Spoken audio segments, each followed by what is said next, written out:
December 24 మెప్పునొందిన సేవకుడు. ఫ్లారెన్స్లో వేర్డి తన మొదటి ఆపరాను ప్రదర్శించినప్పుడు ఆ సంగీతకారుడు తాను మాత్రమే నీడచాటుకు నిలబడి ప్రేక్షకుల్లో ఉన్న ఒక వ్యక్తి ముఖంపై తన దృష్టి పెట్టాడు. అతడు రాసినీ అనే గొప్ప వ్యక్తి. వేర్డీకి ఆ హాల్లో ఉన్న ప్రజలు తనను ఉత్సాహపరుస్తున్నారా లేక అపహాస్యం చేస్తున్నారా అనేది ప్రాముఖ్యం కాదు. అతనికి కావాల్సిందల్లా ఆ మహా సంగీతకారుని యొక్క మెప్పు సూచక చిరునవ్వు మాత్రమే. అపోస్తలుడైన పౌలు సంగతి కూడా అలాగే ఉండేది. సువార్త నిమిత్తం బాధలు అనుభవించడం అంటే ఏంటో అతనికి తెలుసు. కానీ మనుషుల మెప్పు లేదా విమర్శ అతన్ని చలింపచేసేది కాదు. కావున ఆయనకిష్టులమై ఉండవలెనని మిగుల అపేక్షించుచున్నాము.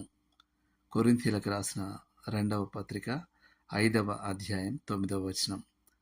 పౌలు క్రీస్తు యొక్క మెప్పును కోరుకున్నాడు.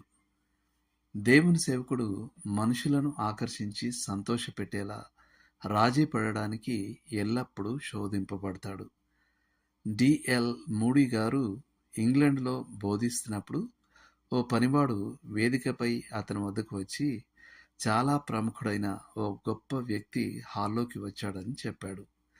దానికి ఈ కూడిక అతనికి ఓ ఆశీర్వాదంగా ఉండునుగాక అన్నది మూడీ గారి జవాబు.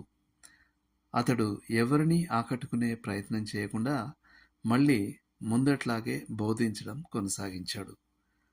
దేవుని వాక్యం నుండి.